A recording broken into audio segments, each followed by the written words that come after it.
कुछ खौफनाक चीजें ऐसी होती हैं जिसका डर हमारे रोम रोम में समा जाता है और उसे बुलाना हमारे लिए मुमकिन नहीं होता, और इसे कहा जाता है परछाई, साया। वर्ष 1969 में एक परिवार में अजीब घटना ने सबको हिलाकर रख दिया था। ये किस्सा काफी पुराना है पर बहुत डरावना, और आज मैं आपको ये सुनाने जा रहा हूँ। किसी गांव में सुगंधा नाम की एक औरत रहती थी जिसके 2 छोटे छोटे बच्चे थे, और वो अपने पति तथा बच्चे के साथ उसी गांव में अपना जीवन सामान्य रूप से व्यतीत कर रही थी। पर एक दिन अचानक सब कुछ बदल गया। हुआ यूं कि एक रात गांव में बहुत तेज आंधी आई। आंधी इतनी तेज थी कि कई के झोपड़े उड़ गए, बड़े बड़े पेड़ टूटकर इधर उधर बिखर गए। गांव में हर व्यक्ति को हानि हुई। किसी के घर टूट गए तो किसी की फसलों को नुकसान हुआ। आंधी जब शांत हुई और जब सुबह हुई तो गांव का हाल बेहाल हो गया था। सब कुछ तबाह बर्बाद हो गया था। आज तक इससे पहले ऐसी तेज आंधी कभी नहीं आई थी इस गांव में। जिनके जिनके सामान बर्बाद हुए उन्होंने काफी विलाप किया, क्योंकि उनका बहुत कुछ बर्बाद हो चुका था। एक बात अजीब थी, गांव में थोड़ा बहुत हर किसी का हानि हुई, पर सुगंधा के घर एक आंच तक नहीं आई, जो कि ये एक अजीब बात थी। क्योंकि इतना खतरनाक आंधी तूफान आने के बाद जब पूरा गांव निस्तो नाबूद हो गया, तबाह बर्बाद हो गया, उसके बावजूद भी सुगंधा का घर आंच में भी नहीं आया। इस घटना के एक हफ्ते बाद जब कुछ गांव के सामान्य होने की स्थिति हुई, तभी सुगंधा ने कुछ अजीब सी बात गौर फरमाई, और ऐसी अजीब सी बात जो उसकी जिंदगी को हिलाकर रख गई। एक दिन सुगंधा तेज धूप में जब घर से बाहर निकली तो उसने गौर किया कि उस कड़ी धूप में उसकी परछाई बन ही नहीं रही है। ये एक अजीब बात थी। पहले तो उसे यकीन ही नहीं हुआ, पर जब वो उसी धूप में चलते हुए अन्य व्यक्ति को देखी तो उसे यकीन हो गया कि वाकई में उसकी परछाई नहीं बन रही है। और ये एक अजीब बात थी। सामान्य इंसान जब धूप में निकलता है उसकी परछाई उसे जरूर दिखती है, लेकिन सुगंधा की तो परछाई ही गायब हो चुकी थी। और ये एक बहुत चिंता का विषय हो गया था, क्योंकि हर व्यक्ति की परछाई तो सामान्य रूप से बन रही थी, पर सुगंधा की परछाई बिल्कुल नहीं बन रही थी। सुगंधा बहुत जरा घबरा गई कि आखिर ये कैसे मुमकिन हो सकता है कि मेरी परछाई ही ना बने। उसने जब ये बात अपने पति को बताई तो उन लोगों को सुगंधा की बातों पर यकीन नहीं हुआ, पर जब सुगंधा अपने साथ धूप में ले जाकर ये दिखाती तो उनके होश उड़ जाते हैं। सचमुच में उसकी परछाई गायब हो चुकी थी, उसकी परछाई नहीं दिख रही थी। सुगंधा और उसके पति ने यह सोचा कि इस बात की अगर भनक किसी को लग गई तो लेने के देने पड़ जाएंगे, और उन्होंने सोचा कि इस बात की भनक किसी को भी नहीं लगने देंगे, वरना गांव वाले उन्हें शायद डायन समझकर जान से मार देते, और इसी डर से उन्होंने इस बात को किसी को भी नहीं बताया।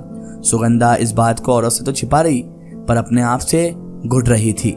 सुगंधा की रातों की नींद उड़ गई थी, क्योंकि किसी इंसान के अंदर अगर कोई कमी हो जाए तो उस इंसान को सुकून नहीं आ पाता, और इंसान के चेहरे में या फिर उसके बदन में कोई कमी हो जाए तो उसे सुकून नहीं आता। उसी तरह बदन का एक हिस्सा परछाई भी है जो इंसान को इंसान से जुदा कर देती है।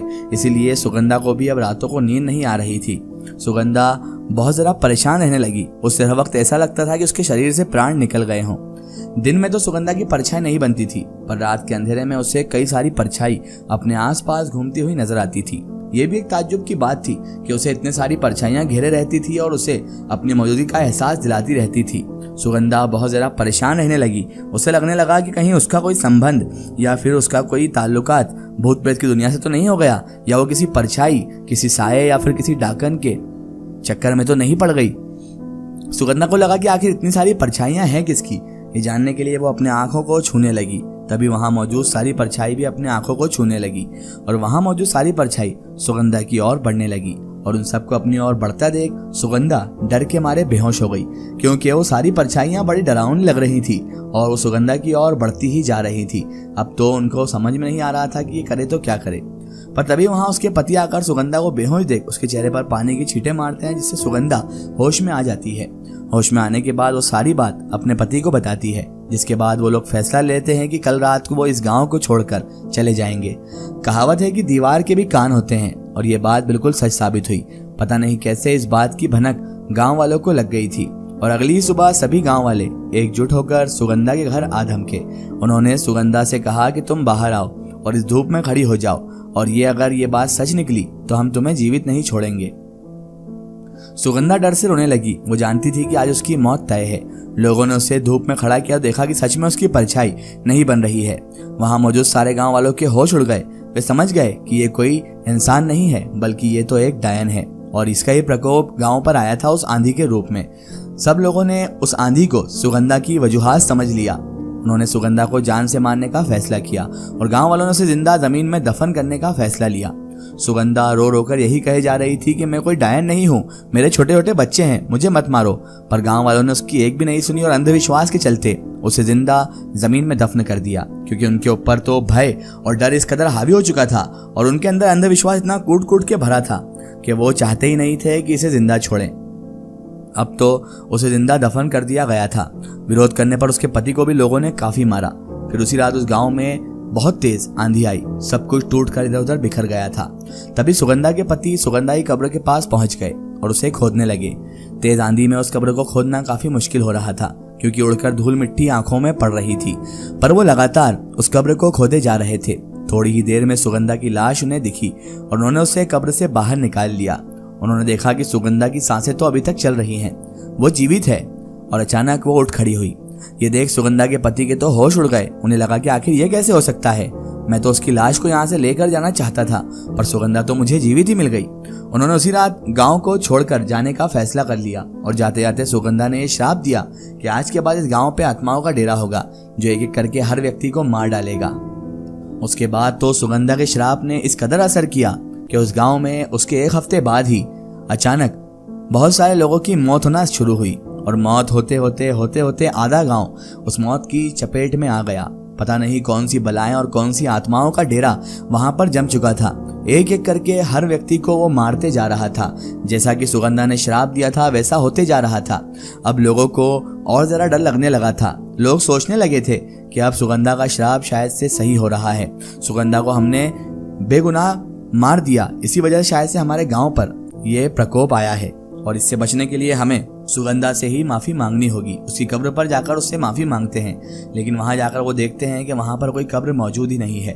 अब तो वो और जरा भी डरने लगते हैं। उन्हें ऐसा लगता है कि शायद सुगंधा कोई आत्मा बनकर हमें सता रही है और हमें मारने में उसी का हाथ है, क्योंकि हमने उससे नाजायज कत्ल किया है। अब उस गांव में बहुत भय फैलने लगा। धीरे धीरे मौतें लगातार होती जा रही थी। गांव की आधी से ज्यादा आबादी साफ हो चुकी थी। उसके बाद जो बचे हुए लोग थे वो उस गांव में रहना नहीं चाहते थे। उन्होंने सोचा कि जमीन जायदाद तो जिंदगी रही तो और कमा लेंगे, लेकिन अगर जिंदगी ही ना रही तो ऐसी जमीन जायदाद को क्या चाटेंगे। और इसीलिए उन्होंने सबने मिलकर गाँव छोड़ने का फैसला किया। गाँव छोड़ते वक्त कुछ लोग अपनी अड़ में नहीं माने और वो वहीं पर रुक गए और उनका खात्मा भी बहुत खतरनाक हुआ। उन सबको भी उन आत्माओं ने चपेट में ले लिया और उन सबको भी मौत के घाट उतार दिया। बचे वो लोग जो उस गांव को छोड़कर चले गए और आज भी वो गांव वीरान पड़ा है। सब कुछ तबाह हो गया है और किसी को भी यह नहीं पता चला कि आखिर सुगंधा अपने पति और बच्चों के साथ कहां चली गई, जो कि अभी तक ये रहस्य बना हुआ है।